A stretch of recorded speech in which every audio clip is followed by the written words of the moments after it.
Hello everyone, welcome back to my channel. আজকে আমি তৈরি করে দেখাবো রেস্টুরেন্ট স্টাইলের চিলি চিকেন। আমাদের দেশেও কম বেশি মানুষের পছন্দের খাবার চিলি চিকেন। বাসায় খুব সহজে বানিয়ে নিতে পারেন চিলি চিকেন। তাহলে দেখে নেওয়া যাক কিভাবে খুব সহজে বানিয়ে নিতে পারেন চিলি চিকেন রেসিপি।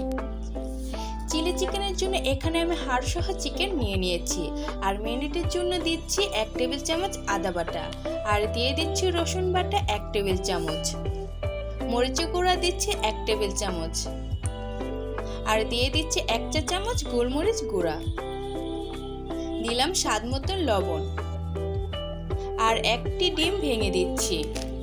চিকেনগুলো কুট করার জন্য এখানে আমি 1 টেবিল চামচ কর্নফ্লাওয়ার দিয়ে দিলাম, আর সামান্য ময়দা দিয়ে দিচ্ছি, আর দিব 1 টেবিল চামচ তেল। এখন সবকিছু একসাথে ভালোভাবে মিশিয়ে নিতে হবে।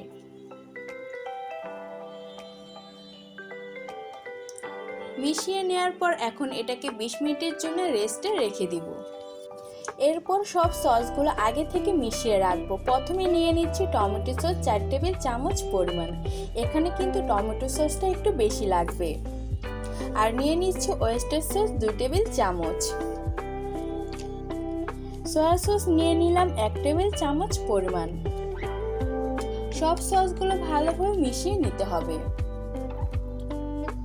আর ভালোভাবে মিশিয়ে নেওয়ার পর এখন এগুলো একটা সাইডে রেখে দিব।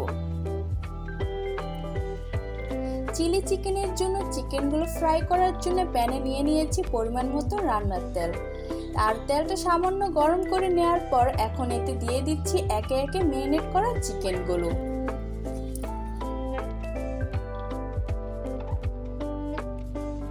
চিকেনগুলো দেওয়ার পর এখন চিকেনগুলো 2 পাশ ভেজে নিব। দেখতে পাচ্ছেন সুন্দর একটা কালার চলে আসছে। চিকেনগুলো ফ্রাই হয়ে গেছে, এখন এগুলো তুলে নিচ্ছি।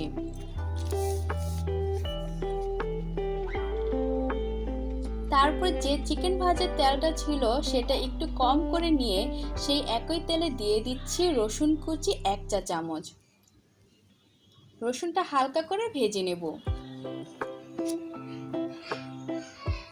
রসুনটা সামান্য একটু ভেজে নেওয়ার পর এতে দিচ্ছি পেঁয়াজ, দিয়ে দিলাম লাল এবং সবুজ ক্যাপসিকাম, আর সবকিছু ভালোভাবে মিশিয়ে নেওয়ার পর এগুলো অল্প সামান্য ভেজে নেব। দিচ্ছি কয়েকটা কাঁচামরিচ। আমাদের আগে বানানো যে সসটা ছিল সেটা এর মধ্যে দিয়ে দিচ্ছি। সবকিছু ভালোভাবে মিশিয়ে নিচ্ছি। এখন আমি মিডিয়াম আঁচে রেখে সসটাকে জাল করে ঘন করে নেব। দিচ্ছি 1/2 চা চামচ ভিনেগার। আর গ্রেভিটা ঘন করার জন্য দিয়ে দিচ্ছি কর্নফ্লাওয়ার। কর্নফ্লাওয়ারের পরিমাণটা আপনারা আপনাদের পছন্দ মতো নিয়ে নিতে পারেন। সবকিছু ভালোভাবে মিশিয়ে আরেকবার জাল করে নেব। আর এখন এতে দিয়ে দেব ভেজে রাখা চিকেনগুলো। ভালোভাবে নেড়েচেড়ে মিশিয়ে 3 থেকে 4 মিনিট হাই হিটে রান্না করে নিলেই কিন্তু আমাদের চিলি চিকেনটা হয়ে যাবে। আর আমার চিলি চিকেনটা একেবারে রেডি। এখন আমি গরম গরম পরিবেশন করে নেব। তৈরি হয়ে গেল রেস্টুরেন্ট স্টাইলের মজাদার চিলি চিকেন। আপনারা চাইলে খুব সহজেই বাসায় তৈরি করতে পারেন। আশা করছি আমার আজকের রেসিপিটি আপনাদের কাছে ভালো লেগেছে। ভালো লাগলে ভিডিওতে একটা লাইক দিবেন এবং চ্যানেলটি সাবস্ক্রাইব করে পাশে থাকবেন।